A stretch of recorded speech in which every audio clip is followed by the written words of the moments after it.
اعوذ باللہ السمیع العلیم من الشیطان الرجیم بسم اللہ الرحمن الرحیم سلام اللہ علیکم۔ طواف کیسے ادا کریں؟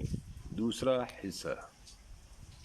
جو شخص کعبۃ اللہ کے یمن کی طرف کے کونے یعنی رکن یمانی میں یہ دعا پڑھتا ہے تو 70,000 فرشتے اس پر آمین کہتے ہیں۔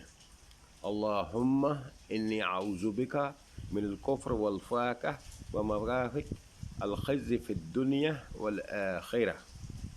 اے اللہ، میں تیری پناہ میں آتا ہوں کفر سے، فقر سے اور دنیا و آخرت کی ہر رسوائی سے۔ رکن یمانی اور حجر اسود کے درمیان نبی کریم صلی اللہ علیہ وسلم نے درجہ ذیل 2 دعائیں پڑھیں۔ ربنا آتنا فی الدنیا حسنۃ وفی الآخرۃ حسنۃ وقنا عذاب النار۔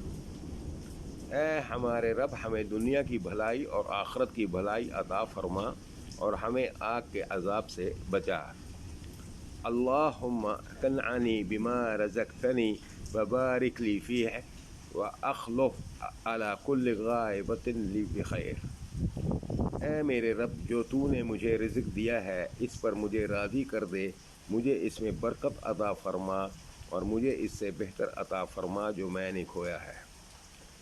میزاب الرحمہ سے گزرتے وقت دونوں کونوں کے درمیان رسول اللہ صلی اللہ علیہ وسلم نے یہ دعا کی: اللہم انی اسألک الراحہ عند الموت والعفو عند الحساب۔ ترجمہ: اے اللہ، میں تجھ سے موت کے وقت عافیت اور حساب کے وقت معافی مانگتا ہوں۔ طواف کے دوران رسول اللہ صلی اللہ علیہ وسلم اور آپ کے صحابہ نے یہ دعائیں پڑھی: اللہم انی اسألک العفو والعافیہ فی الدنیا والآخرہ۔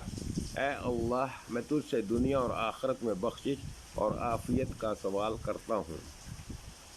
سبحان اللہ والحمد للہ واللا الہ الا اللہ واللہ اکبر ولا حول ولا قوۃ الا باللہ العلی العظیم۔